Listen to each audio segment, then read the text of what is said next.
성경은 모세가 창세기를 기록한 이후 요한이 계시록을 기록하기까지 대략 약 1500년 동안 그렇게 기록이 되었습니다.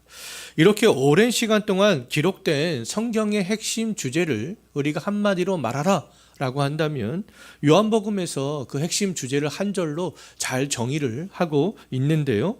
뭐라고 말씀하고 있냐면 오직 이것을 기록함은 너희로 예수께서 하나님의 아들 그리스도이심을 믿게 하려 함이요 또 너희로 믿고 그 이름을 힘입어 생명을 얻게 하려 함이니라. 이렇게 딱 한 절로 이 성경의 기록 목적에 대해서 말씀을 하고 있습니다. 성경의 처음인 창세기도 성경의 마지막인 요한 계시록도 그렇다면 다 죄인들이 예수 그리스도를 믿고 생명을 얻기 위해서 기록이 되었다라는 것이죠. 예수 그리스도에 대한 이 첫 약속은 우리가 잘 알고 있듯이 창세기 3장 15절에서부터 시작이 되었습니다. 아담의 타락 이후에 하나님은 즉시 여자의 후손을 통하여서 죄로 죽었던 그 생명들이 다시 살아날 것을 약속하셨죠. 아담의 타락 이후 인류는 여자의 후손을 기다리는 경건한 계보와 하나님을 떠나서 여자의 후손을 기다리는 믿음 밖에서 살아갔던 불경건한 계보로 그렇게 구분이 되었습니다. 창세기뿐만 아니라 모든 성경을 읽는 그 포인트점은 뭐냐면 이미 말씀을 드렸듯이 창세기에 기록된 10개의 계보를 이해하는 겁니다. 10개의 계보. 우리는 지난 13주 동안 창세기의 10개의 계보 중에서 3개의 계보에 대해서 이미 살펴봤습니다. 제가 설교할 때마다 처음에 반복하는데 그 이유는 뭐냐면 기억하기 위함이에요. 이 창세기가 성경 66권을 이해하는데 어떻게 하나님의 구속의 역사가 나에게까지 오게 되었는지 그것을 이해하는데 아주 중요한 포인트가 되기 때문에 그렇습니다.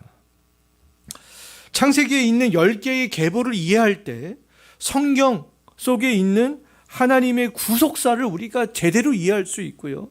성경을 바르게 볼 수 있는 안목이 생길 수 있기 때문에 그렇습니다. 첫 번째, 무슨 계보였습니까? 첫 번째는 창조의 계보였죠. 하나님의 인간을 중심으로 세상을 창조하셨습니다.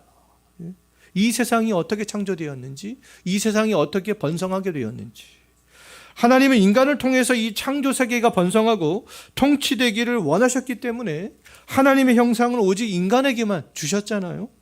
그러나 인류의 대표자 아담은 타락했고 타락한 본성은 후손들에게 전가되었습니다. 아담의 아들 가인과 그 후손들은 불경건한 계보를 형성해 갔잖아요. 번성해 갔습니다.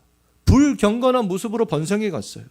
가인과 그 후손들은 하나님을 떠나서 자기중심적으로 선악을 판단하면서 하나님 없는 세상을 만들어 갔던 거죠. 두 번째는 아담의 계보 중에서 경건한 계보가 되겠습니다. 하나님은 아담의 아들 중에서 여자의 후손을 낳을 경건한 계보를 구별하셨잖아요. 하나님이 죽은 그 아벨을 대신해서 주신 셋과 그 후손들이 되겠습니다. 인류는 하나님을 떠난 불경건한 계보와 하나님이 약속한 여자의 후손을 통해서 생명 얻기를 소망한 경건한 계보로 나누면서 이제 번성하게 되었다라는 것들을 잘 알 수가 있었습니다. 불경건한 가인의 계보는 하나님 없는 세상을 발전시켜가는 공동체가 되었고요. 경건한 아담의 계보는 여호와 하나님의 이름을 부르는 예배 공동체로 번성해 갔습니다. 그런데 지난주 우리가 살펴봤듯이 하나님의 아들로 불리우는 경건한 계보에 속한 사람들과 사람의 딸들로 불리우는 불경건한 계보에 속한 사람들이 결혼을 하면서 점점 세상은 포악해졌고 사람의 죄가 온 세상에 가득하게 되었죠.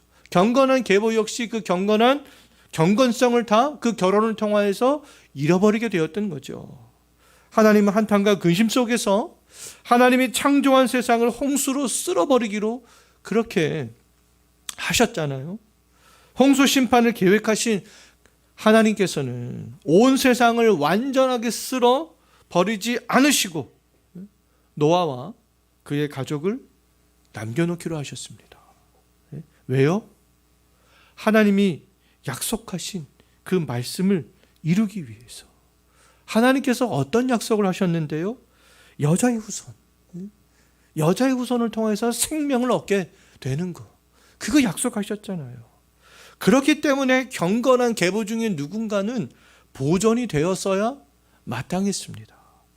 경건한 계보를 이어갈 아벨이 죽임당했을 때 하나님이 셋을 주셨고, 그와 마찬가지로 이 홍수 심판을 앞두고서는 하나님께서는 노아를 남겨놓으셨던 거죠. 노아는 여자의 후손으로 오시는 예수 그리스도를 낳을 경건한 계보를 이어갈 사람이었기 때문에 홍수 심판 중에 남아있어야 했던 거예요. 창세기의 이 세 번째 계보는 바로 이 노아에 대한 말씀이 되겠습니다. 창세기 6장 9절 한번 보십시오. 어떻게 시작하고 있습니까? 노아의 계보, 노아의 족보를 알리면서 시작하고 있잖아요. 우리가 이제 창세기를 딱 읽으면서 이런 족보, 계보에 대한 이야기가 나올 때마다 하나님께서 여자의 후손을 낳을 그 자손들을 어떻게 남겨놓으시는지를 우리가 잘 알 수 있습니다. 자, 이 노아에 대한 계보는 이제 창세기 9장까지 계속되는 것을 알 수 있어요. 아담 이후의 경건한 계보는 셋과 에노스, 게난, 마할랄, 야넷, 에녹, 무드셀라, 라멕을 거쳐서 이제 누구에까지 이르게 되었어요? 노아에까지 이르게 되었다라는 것이죠. 창조 이래 하나님의 구속 역사가 단 한 번이라도 중단된 적이 있었습니까? 단 한 번도 없었어요. 노아의 이야기를 통해서 이제 홍수 심판 때에도 하나님의 구속의 역사가 계속된다라는 것들을 알 수가 있는 거죠. 하나님은 하나님의 약속을 이루시기 위해서 진노의 심판 중에도 경건한 자들을 남겨두시는 분이 되겠습니다. 홍수 심판 때에는 노아를 남기셨죠. 출애굽한 이후에 이스라엘 백성들의 대다수가 하나님의 진노의 심판으로 광야에서 죽었을 때 하나님은 여호수아와 갈렙을 비롯하여서 가나안 땅에 들어갈 새로운 세대를 남겨놓으셨잖아요. 오늘날 교회가 타락하고 부패할지라도 하나님은 예수 그리스도 안에서 거룩하여지고 성도라 부르심을 입은 그 사람들과 사도들과 선지자들의 터 위에 세움을 받은 신실한 자들에게 견인의 은혜를 주셔서 끝까지 예수님께서 재림하시는 그날까지 남겨놓으시는 분이 되겠습니다. 하나님은 여자의 후손으로 오시는 예수 그리스도를 통한 생명 얻을 뿐만 아니라 예수 그리스도의 영광스러운 재림에 참여하게 될 것들을 약속하셨기 때문에, 그럼 누군가는 예수님이 재림하실 때까지 경건한 계보를 이어갈 사람은 남아있어야 되는 거 아니겠습니까? 오늘날에는 그 역할들을 교회가 하고 있는 것이죠. 창세기 3장 15절에서 하나님은 여자의 후손을 통한 구원을 약속하신 이래 지금까지, 그리고 앞으로 예수님께서 재림하시는 그날까지 단 한 번도 하나님의 구속의 역사는 중단이 되지 않는다라는 겁니다. 교회에 대한 오늘날의 부정적인 말이 많지만 그럼에도 불구하고 교회는 하나님의 구속 역사를 이루어가는 중심에 있다라는 것이죠. 홍수 심판 때에는 노아가 하나님의 구속 역사를 이루어가는 중심에 있었듯이 오늘날에는 예수 그리스도를 믿어 생명을 얻게 된 바로 우리가 하나님의 구속 역사를 이루어가는 중심에 있다라는 겁니다. 그렇다면 우리는 하나님의 구속 역사를 이루어가는 중요한 사람들이 되는 거 아니겠어요? 노아만 중요한 사람이 아니다라는 것이죠. 우리들도 중요한 사람들이 되는 거예요. 홍수 심판 때 노아가 장차 오실 여자의 후손을 기다리는 그 믿음 속에서 하나님의 구속 역사를 이루어갔듯이 오늘날 우리들도 예수 그리스도를 힘입어서 하나님의 구속 역사를 이루어가고 있는 사람들이구나 라는 것들을 우리가 기억하셨으면 좋겠습니다. 옆에 있는 우리 성도들이 얼마나 중요한 사람들인지 우리가 그 사실을 알 때 성도들의 가치를 알 수 있는 거 아니겠어요? 사람들은 흉악한 범죄자들을 볼 때 어떤 생각을 합니까? 용서해줘야 된다, 그냥 덮어놓고 가자, 이런 생각 하지 않잖아요. 심판받아야 된다, 벌 받아야 된다, 이런 생각 다 합니다. 불경건한 계보에 속한 사람들은 사람과 사람과의 관계성 속에서만 그것을 생각하지만, 경건한 계보에 속한 사람들은 창조주 하나님과 피조물의 관계성 속에서도 생각할 수 있어야 된다라는 것이죠. 홍수 심판을 하나님과 하나님 앞에서 범죄한 사람들과의 관계성 가운데 우리가 이 홍수 심판을 생각할 수 있어야 된다라는 겁니다. 노아 때의 창조주 하나님이 보시기에 그러면 세상이 어떠했는지 6장 11절 12절 한번 보십시오. 하나님이 보실 때 이 세상이 어떠했습니까? 심판받아 마땅했던 것이죠. 온 세상 사람들은 하나님 앞에서 부패했고 포악함이 가득했다, 이렇게 말씀하고 있잖아요. 그 당시에 노아를 제외하고 모든 사람들에게 다 해당되는 그런 이야기였습니다. 서로가 서로에게 살인자가 되었고 강도가 되었고 거짓말하는 자가 되었던 거죠. 지난주 살펴봤듯이 경건한 계보에 속한 사람들마저도 결혼을 통해서 다 변해버렸습니다.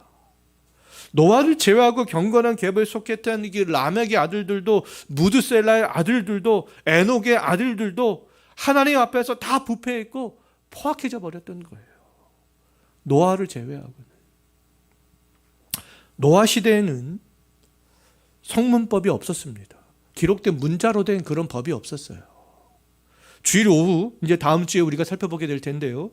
지도로 보는 성경을 할 때 이제 언급이 되겠지만, 최초의 성문법은요, 문자로 된 성문법은 메소포타미아 문명을 일으켰던 수메르인들이 만들었습니다. 우리가 잘 알고 있는 함무라비 법전도 수메르인들이 만들었고요. 함무라비 법전보다 조금 더 이른 시기에 만들어진 우르 남무 법전도 수메르인들이 만들었습니다. 인류 최초의 성문법을 만든 수메르인들은 노아의 세 아들 중 셈의 후손들이 되겠습니다. 셈의 후손인 이 수메르인들이요, 성문법을 만들기 전까지는 사람들은 각자 양심에 따라서 선악을 판단했던 거죠. 근데 하나님을 떠난 그들의 양심이 어떠했겠습니까? 법도 없는데, 질서도 없는데 어떠했겠어요? 예? 창세기 6장 11절 12절이 잘 말씀해 주고 있죠. 하나님 앞에서 다 부패했고 포악함이 가득했더라. 하나님을 떠난 사람들의 부패와 포악성에 대해서는 우리나라에서 지금 많은 범죄들이 일어나고 있잖아요. 또 미국에서 뉴스를 통해서 우리가 가끔 접하기도 하는데, 폭동이나 거리 곳곳에 약물에 취한 사람들을 보게 되면 어느 정도 가늠할 수가 있습니다. 오늘날 미국은요, 총에 맞아 죽는 사람들보다 약물에 취해 죽는 사람들이 훨씬 더 많다라고 하죠.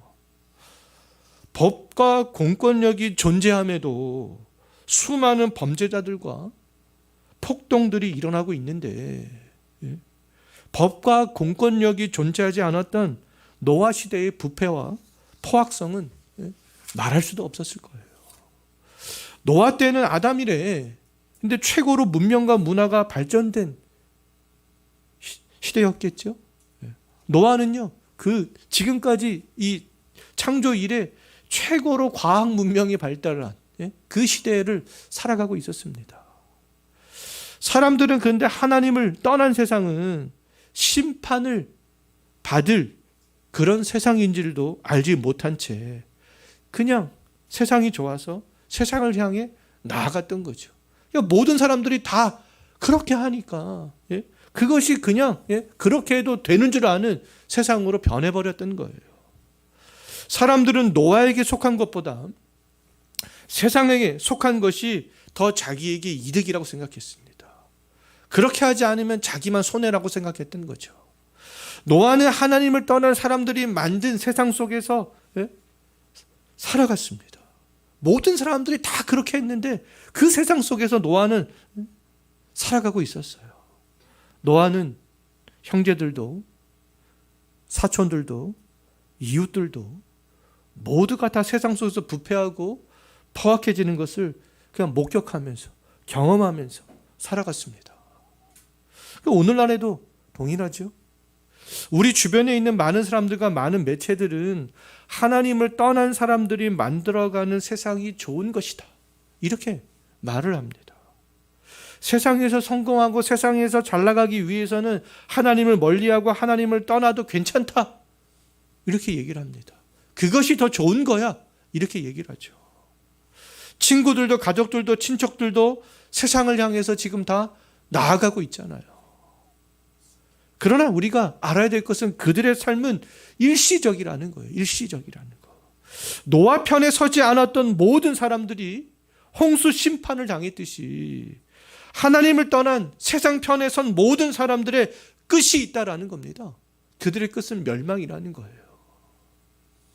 우리는 뒤처진 것 같아도, 손해보는 것 같아도 셋의 아들 에노스 때부터 불러왔던 여호와의 이름을 부르면서 모이는 예배 공동체를 가치 있게 여기고 귀중하게 여겨야 되는 거 아니겠어요?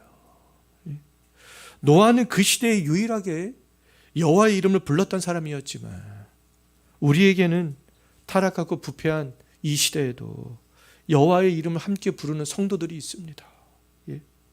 우리 모두가 주님이 다시 오셔서 세상을 심판할 그날까지 경건한 계보에 속한 사람들의 자리를 우리 모두가 함께 지켜나갈 수 있었으면 좋겠어요. 노아는 외로웠지만 우리는 외롭지 않잖아요. 함께 지켜갈 우리 성도들이 있기 때문에 그렇습니다. 세상의 모든 사람들이 부패에 동참하고 포악함에 동참하고 있을 때 노아는요, 홀로 구별된 삶을 살았습니다. 쉽지 않았겠죠? 그럼에도 노아는 홀로 구별된 삶을 살아갔어요. 노아가 어떤 삶을 살았는지 9절 한번 보십시오. 노아의 삶을 잘 말씀해주고 있죠. 의인으로 완전한 자로 하나님과 동행하는 자로 살아갔다. 의인 완전 하나님과의 동행이 경건한 계보에 속한 노아와 관련이 있는 거라면 오늘날 누구와도 관련이 있겠어요? 이러한 단어들은요, 우리와도 관련이 있다라는 겁니다. 의인, 우리와 관련이 있어요, 없어요? 우리와 관련이 있잖아요. 왜냐하면 의인은 행위로 되는 것이 아닙니다. 만약에 행위로 되는 것이다, 그러면 우리와 관련이 없습니다. 근데 행위로 되는 것이 아니기 때문에 우리와 관련이 있죠. 갈라디아서 2장 16절에서 분명히 말씀하고 있죠. 사람이 의롭게 되는 것은 율법의 행위가 아니라 예수 그리스도를 믿음으로 되는 것이다. 의로움은 예수 그리스도를 통해서 하나님께 인정을 받았다라는 겁니다. 그러니까 노아는 하나님께 인정을 받았던 사람이죠. 어떻게 이 노아가 하나님께 인정을 받을 수 있었겠습니까? 여자의 후손을 기다리는 그 믿음을 통하여서 노아는 하나님께 인정을 받았던 거예요. 노아가 행위로 의인이 되지 않았다라는 것들을요, 창세기 몇 장만 넘기면 금방 알 수 있습니다. 창세기 9장을 보게 되면 노아는 술에 잔뜩 취해서 자기 자신뿐만 아니라 아들까지라도 범죄하게 하는 그런 행동을 하기 때문에 그렇습니다.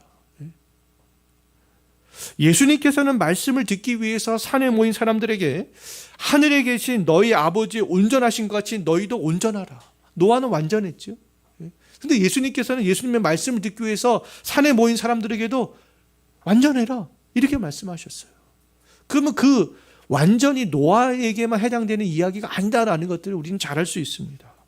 하나님처럼 완전하라 라는 것은 뭐겠습니까? 죄를 멀리하라라는 것이겠죠. 홍수 전까지 노아는 하나님 앞에서 죄를 멀리하는 삶들을 잘 살아갔다는 거예요. 노아는 여자의 후손을 기다리는 사람으로서 사람들이 불법을 행하고 포악성을 드러낼 때 그들과 다른 삶을 살았다는 거죠. 노아는 아내를 대할 때에도,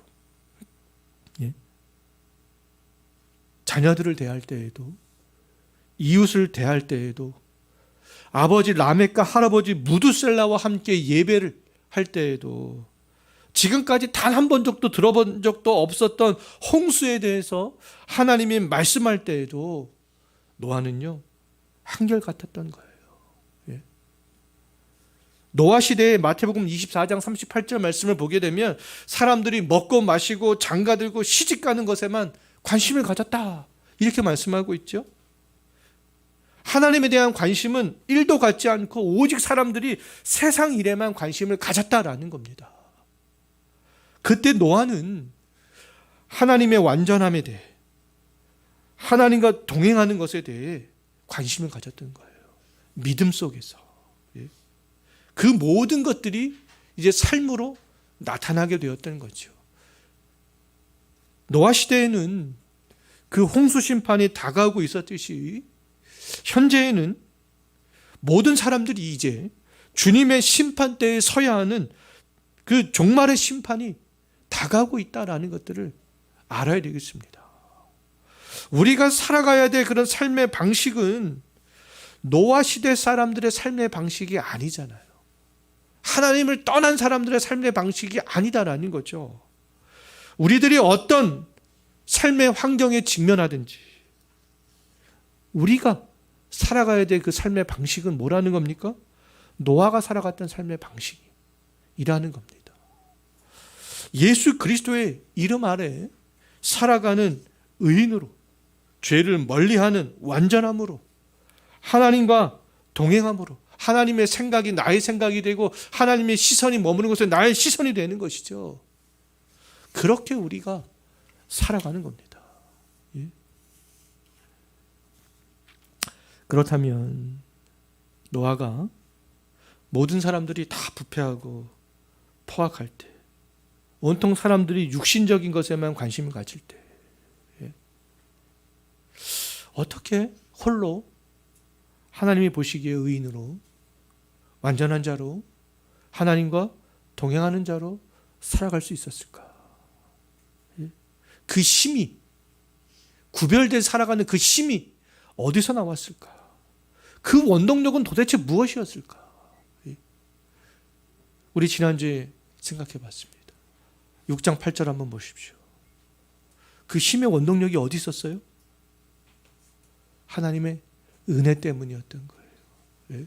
은혜가 노아를 그렇게 만들었던 거죠. 세상 사람들이 먹고 마시는 데 집중할 때, 하나님을 멀리하고 자기 생각과 판단을 의지할 때, 더 좋은 것을 먹고 마시기 위해서 부패하고 포악해질 때에 노아는 은혜를 기억했습니다. 하나님이 노아에게 값없이 주신 그 은혜는 하나님이 약속하신 여자의 후손을 믿는 믿음이고요, 하나님께서 말씀하신 그 말씀을 믿는 그 믿음이 되겠습니다. 노아는 하나님이 홍수 심판을 예고했을 때 홍수를 경험해 본 적이 없었잖아요. 홍수에 대해서 알지도 못했습니다. 하나님이 명령하셨던 그 방주라는 것, 그 개념도 없었어요. 방주? 방주가 뭐야? 개념도 없었고 만들어 본 적도 없었습니다. 그럼에도 노아는요, 히브리서 11장 7절 말씀을 보게 되면 아직 보이지 않은 일에 경고하심을 받아, 보이지 않은 일, 그것에 경고하심을 받아서 하나님을 경외함으로 방주를 준비했고 구원을 받았다, 이렇게 말씀하고 있어요. 하나님이 주신 은혜를 입은 사람은 하나님이 말씀하신 그 말씀을 믿게 되는 것이죠. 경험하지 못했어도, 보이지 않아도 믿게 되는 거 아니겠어요? 홍수 심판 하나님께서 말씀하셨으니까 믿었던 거죠. 마지막 종말의 심판, 그 누구도 경험해 보지 않았습니다. 그런데 하나님께서 말씀하시니까 우리는 믿는 거예요. 하나님이 주신 은혜와 믿음은 어디에 있습니까? 예수 안에 있는 거죠. 노아는 장차 오실 여자의 후손, 그것을 믿는 믿음 안에 있었고, 우리는 이미 오신 예수, 그 믿음 안에 있는 거예요. 노아는 장차 오실 예수 그리스도를 믿고 의인으로, 완전한 자로, 하나님과 동행하는 자로 살아갈 수 있었던 겁니다. 오늘날 하나님은 우리에게도 주 예수 그리스도의 이름 안에서 살아갈 수 있는 은혜를 주셨잖아요. 이 은혜를 가치 있고 귀중하게 여길 때 부패하고 타락한 세상 속에서 노아처럼 하나님과 사람 앞에서 의인으로, 죄를 멀리하는 완전한 자로 말씀에 순종함으로 하나님과 함께하기를 기뻐하는 하나님과 동행한 자로 구별된 사람, 그런 삶을 살아가게 될 수 있지 않겠습니까? 우리의 희망이 이거였으면 좋겠어요. 우리의 소망이 이런 거였으면 좋겠습니다. 하나님의 은혜를 입은 사람의 구별됨의 결정체, 그것은 삶을 통하여서 나타나는 것이다 라고 말할 수 있겠습니다. 순종은 삶을 통해서 나타나고 믿음은 행함을 통해서 나타나기 때문에 그렇습니다. 야고보서에서 분명히 말씀하고 있죠. 믿음이 있노라 하면서 행함이 없으면 그 믿음은 없는 것이다. 죽은 거야. 이렇게 말씀하고 있어요. 하나님의 은혜를 입었던 노아의 의와 완전함과 하나님과의 동행은 삶으로 나타났습니다. 행함으로 나타났어요. 은혜를 입은 노아의 삶이 어떤 순종으로 어떤 삶으로 나타났는지 22절에서 뭐라고 말씀하고 있습니까? 한번 보십시오. 노아가 어떻게 했습니까? 하나님이 명하신 모든 것을 다 준행하였더라. 삶으로 나타났던 거예요. 노아는 홍수를 경험한 적이 단 한 번도 없었고 방주를 만들어 본 적도 없었지만 하나님의 홍수 심판을 대비하여서 하나님의 그 말씀하신 대로 방주를 만들었던 거죠. 노아는 하나님이 말씀하신 대로 각기 다른 종류의 생물들이 살아갈 수 있도록 칸들을 막았습니다. 쫙 막았고 물이 새지 않도록 배 안팎으로 역청으로 방수 작업을 했고요. 오늘날의 도랑령으로 환산했을 때 길이는 138m, 넓이는 23m, 높이는 14m인 그 방주를 3층 높이로 만들었고요. 방주 맨 위에 45cm 아래 창을 내었고 방주 옆에는 문을 하나 만들었습니다. 또 먹을 식량을 비축해 놓았어요. 하나님께서 이것을 다 명령하셨거든요. 노아는 그 명령대로 다 준행했습니다. 한치 오차 없이 하나님께서 명령하신 그대로 방주를 만들었던 거죠. 하나님은 노아에게 방주를 만들라 이렇게만 말씀하시지 않으시고요. 방주를 이렇게 만들어라. 구체적인 방법까지 명확하게 말씀해 주셨습니다. 왜냐하면 방주는 사람이 임의대로 만들어서는 안 되는 거였기 때문에 그랬어요. 하나님이 임재하시는 구원의 방편이었기 때문에 반드시 하나님께서 명하신 대로 만들어야 했던 거죠. 하나님은 성막과 성전을 만들도록 명령했을 때에도 성막을 만들어라, 성전을 만들어라 이렇게 말씀하시지 않았습니다. 그것들을 어떻게 만들어야 할지 명확하게 규정들을 세세하게 말씀해 주셨어요. 사람들의 생각대로 성전을 만들고 성막을 만드는 것을 하나님께서는 허락하지 않으셨던 거죠. 그럼 우리 사람들은 왜 이렇게 만들어야 돼? 좀 이렇게 만들면 안 돼? 이거를 왜 꼭 왜 그런 재료를 써야 돼? 다른 재료를 쓰면 안 돼? 우리는 생각이 선악을 판단하는 기준이 내가 하고 싶은 습성이 있잖아요. 하나님이 그것을 다 허용하지 않으셨습니다.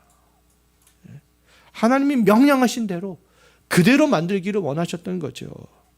성막과 성전은 하나님이 여자의 후손을 기다리는 죄인과 만남으로 구원이 이루어지는 것이기 때문에 그랬던 거예요. 오늘날 하나님은 예수 그리스도 안에서 죄인을 용서하시고 죄인과 만나주시는 분 아니겠습니까? 예수 그리스도 안에서 방주와 성막과 성전과 예수 그리스도는 하나님이 명하신 겁니다. 하나님이 명한 것을 사람이 임의대로 바꾸어서는 안 된다라는 것이죠. 사람이 보기에 좋아 보이고 굉장히 실용적으로 보이고 아름답게 보여도 하나님이 말씀하신 것과 다르다면 심판의 대상이라는 거예요. 노아가 하나님이 명령한 대로 방주를 만들지 않고 자기 마음대로 만들었다면 노아는 방주를 만든 120년 동안 헛수고를 한 것밖에 되지 않습니다. 노아가 임의대로 만든 방주는 홍수 심판을 견딜 수 있는 방주가 아니기 때문에 그런 거죠. 노아는 하나님이 명령하신 대로 방주를 만들었어요.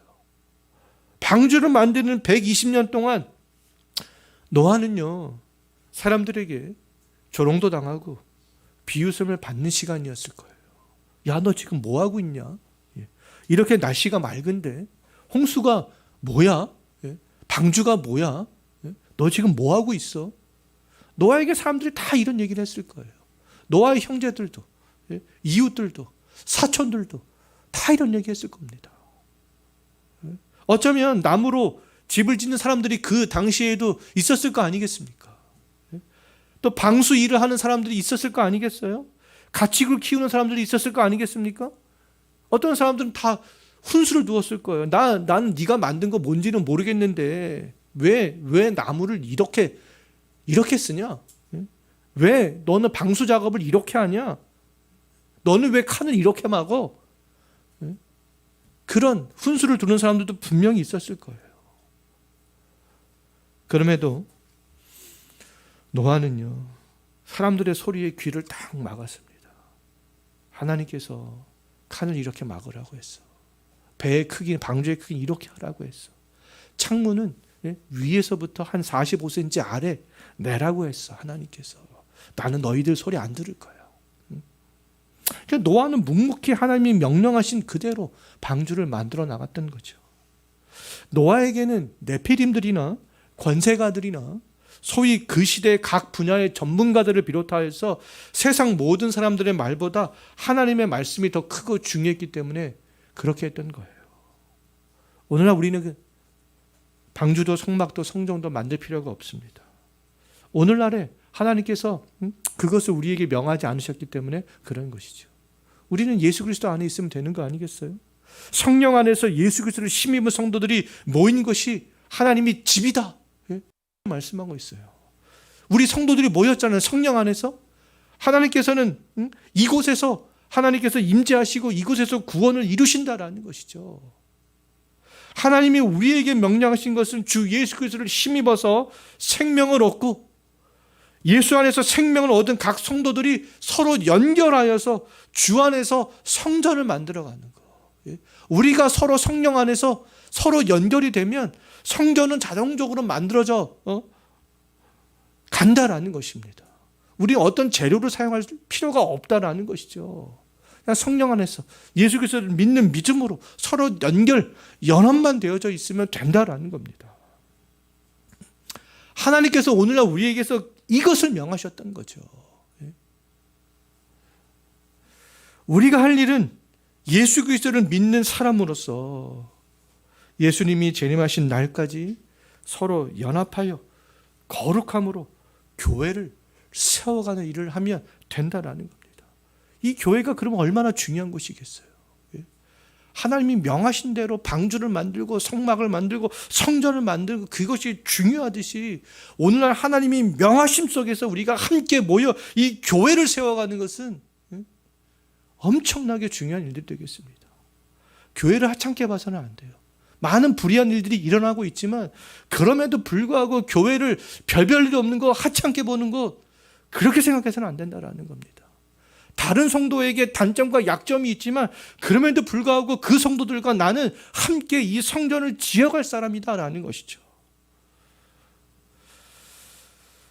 자, 하나님의 은혜를 받은 사람으로서 우리는 그 노아가 하나님의 명령대로 방주를 만들었듯이 하나님의 명령대로 순종해가는 그 모습이 우리에게 필요합니다.